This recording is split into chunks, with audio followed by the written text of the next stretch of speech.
الحمد للہ رب العالمین والصلاة والسلام علی رسولہ الکریم اما بعد فاعوذ باللہ من الشیطان الرجیم بسم اللہ الرحمن الرحیم وعن ابی ہریرۃ ان رسول اللہ صلی اللہ علیہ وسلم قال أورد علي أول ثلاثة يدخلون الجنة شهيد وعفيف متعفف وعبد أحسن عبادة الله ونصح لمواليه رواه الترمذی۔ صدق اللہ و صدق رسول الکریم۔ عزیزان گرامی قدر، السلام علیکم ورحمۃ اللہ وبرکاتہ۔ حدیث پاک کا ترجمہ یوں ہے، روایت ہے حضرت ابو ہریرہ سے کہ رسول اللہ صلی اللہ علیہ وسلم نے فرمایا، مجھ پر وہ 3 شخص پیش کیے گئے جو جنت میں پہلے داخل ہوں گے۔ شہید، پاک دامن پاک باز، اور وہ غلام جو اللہ کی عبادت اچھی طرح کرے اور اپنے مولاؤں کا خیر خواہ ہو۔ اللہ اور اس کے رسول کا قول سچا ہے۔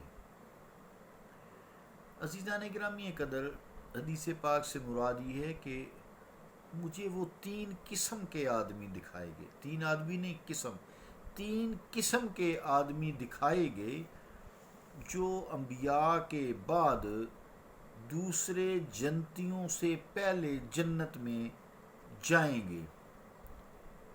اس ترجمہ سے تمام اعتراضات اٹھ جاتے ہیں۔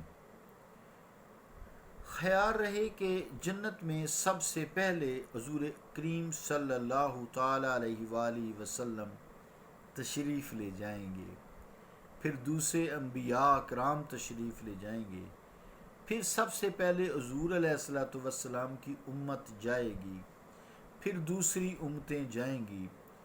حضور کی امت کا داخلہ بھی ترتیب سے ہوگا کہ بعض حضرات بعض سے پہلے چلے جائیں گے۔ یہ بھی خیال رہے، ایک بات کا دھیان رہے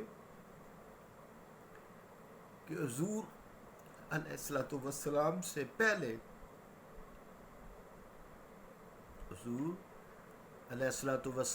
پہلے حضرت بلال رضی اللہ تعالی عنہ پہلے ہوں گے، آگے ہوں گے، جنت میں ہوں گے۔ کیوں؟ ہٹو بچو، ہٹو بچو، رسول کریم تشریف لا رہے، ہٹ جاؤ، وہ آگے ہوں گے۔ تو یقیناً ہٹو بچو بچانے کی، رش کم کرنے کی کیفیت میں آپ کی زیارت جو لوگ کر رہے ہوں گے، منظر دیکھیں، آنکھوں کے سامنے لائیں ایک غائبانہ تصور سا، تو وہ سب سے پہلے داخل ہوں گے۔ پھر حضور علیہ الصلوۃ والسلام اس کائنات کے دلہا ہیں، دلہا کے ساتھ دوست احباب ہوتے ہیں، رشتہ دار جو ہے وہ ذرا پیچھے ہوتے ہیں۔ اہل بیت آپ کے رشتہ دار ہیں، خونی رشتہ ہے۔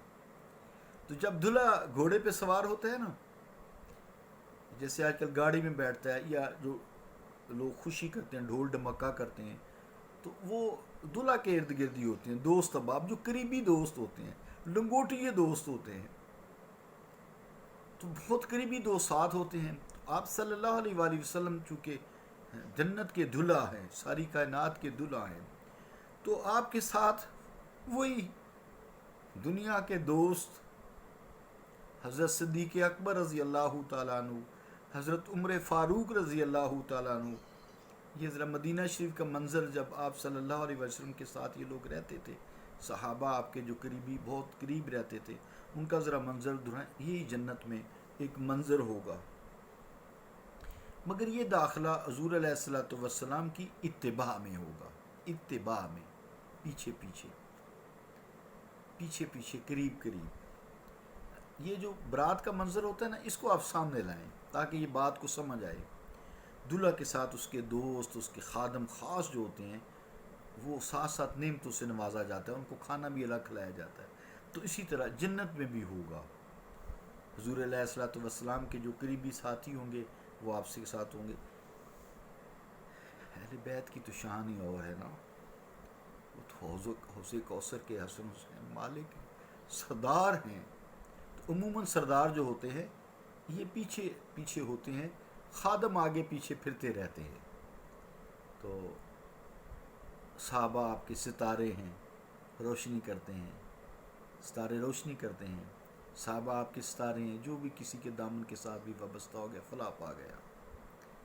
تو ہر ایک کا اپنا اپنا مقام ہے. جیسے نبیوں میں آپ کا مقام اللہ رب العالمین نے افضل بنایا. تلک الرسل فضلنا بعضهم علی بعض. یہ رسول ہیں، ان میں ایک دوسرے کو دوسرے پر فضیلت بخشی گئی ہے.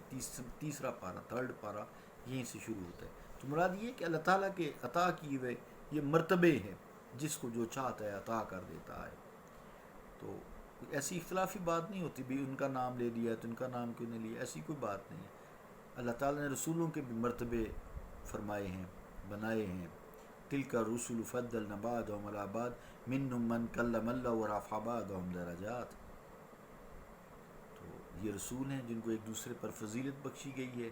ان میں سے کچھ نے اللہ تعالیٰ کے ساتھ کلام کیا ہے اور کچھ کو درجات میں عرفہ کیا ہے.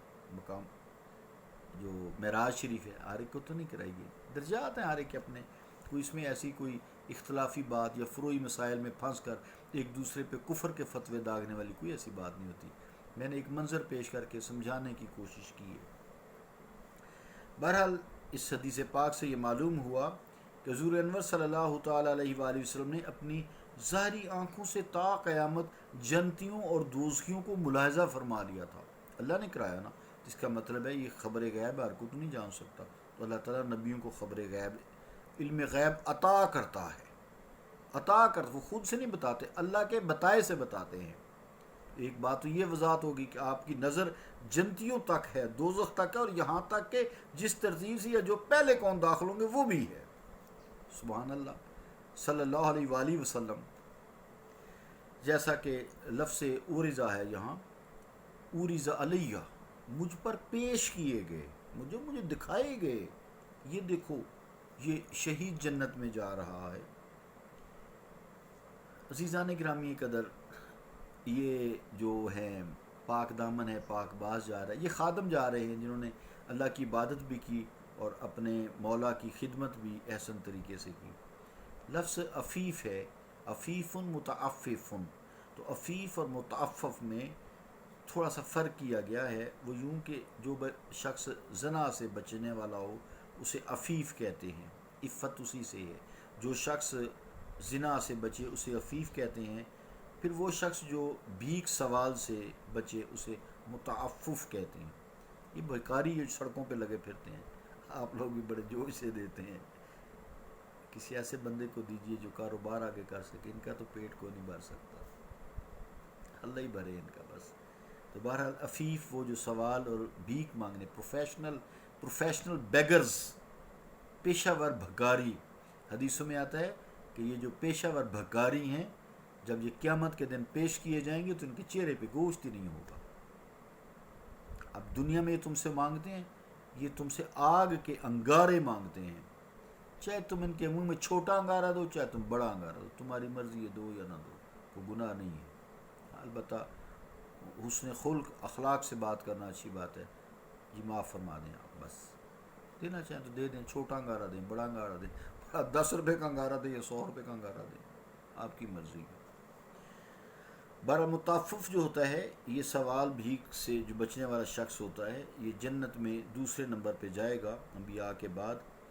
اور متعفف جو ہوتا ہے یہ اکیلا آدمی گناہ سے بچنے والا ہوتا ہے، وہ عفیف ہے. جو بال بچوں والا گناہ سے بچے وہ متعفف ہے. یعنی اکیلا آدمی گناہ سے بچتا ہے تو اپنی عفت کو بچاتا ہے، وہ عفیف ہے. اور جو بال بچوں والا ہے، ظاہری بات ہے اس کے لیے اس کی روٹی کمانی، ہم جھوٹ بازگت بولتے ہیں لوگ، جو آپ دیکھ ہی رہے ہیں سارے، میں اور آپ سب اسی معاشرے کا حصہ ہیں. اس کو عربی میں متعفف کہتے ہیں، یعنی سارے جو کام مل جل کے سارے یہ ایک ہی لائن پہ لگ، جیسے سود سارے بینکوں سے کھا رہے ہیں اور کہہ رہے ہیں سود نہیں ہے، کوئی فتوے جو آئے ہوئے ہیں لیکن ہے سود ہی، پکی بات ہے، بینکرز خود کہتے ہیں یہ سود ہے، ان سے اکیلے میں آپ دوستی کریں پوچھیں، وہ خود کہتے ہیں سود ہے۔ ظاہری گناہوں سے بچنے والا عفیف ہوتا ہے اور باطنی گناہوں سے بچنے والا متفف ہوتا ہے، یعنی سوچوں کے گناہ کہ میں یہ کروں گناہ، یہ کروں یہ گناہ، اس کو متفف کہتے ہیں۔ جو ظاہری گناہ کر بیٹھے اس کو جو ہے بچے، اس کو یعنی ظاہری گناہ سے بچے تو اس کو عفیف بولتے ہیں، باطنی والے سے بچنے والے کو متفف کہتے ہیں۔ عزیزان گرامی قدر، اس سے ہمیں یہ بھی معلوم ہوا، وقت کافی ہو گیا، دنیاوی الجھنیں زیادہ ہوں گی، جس پہ جیسے غلام پہ ہوتی ہے، نوکر پہ ہوتی ہیں، اس کی عبادات بھی یقیناً افضل ہوتی ہیں، اور جو فارغ البال انسان ہوتے ہیں جیسے بڑھاپے میں ہو جاتے ہیں، ان کی عبادتیں فرض تو ادا ہو جاتے ہیں لیکن وہ افضل نہیں ہوتی جو ایک جوان کی ہوتی ہیں، یا جو ایک دنیا میں اپنے بیوی بچوں کے لیے حلال روزی کی بھی تلاش کرتا ہے، یا اس پہ اور مصیبتیں آتی ہے، جیسے یہاں غلام ہے، ظاہری بات ہے غلام ہے، ایک کا ہے، 10 بندوں کا ہے، جس چیز کی بھی وہ غلامی کرتا ہے، ان کا کام بھی ایسا طریقے سے ایمانداری سے کرتا ہے اور اللہ کی عبادت بھی کرتا ہے، وہ بھی تیسرے نمبر پہ یعنی انبیاء کو شامل کیا گیا یہاں کہ وہ جنت میں پہلے جائیں گے۔ اللہ رب العالمین ہمیں دین کی سمجھ اور اس پر عمل کی بھی توفیق عطا فرمائے۔ صلی اللہ تعالی علی رسول خیر خلقہ محمد وعلی آلہ وصحابہ اجمعین برحمتک یا رحمۃ۔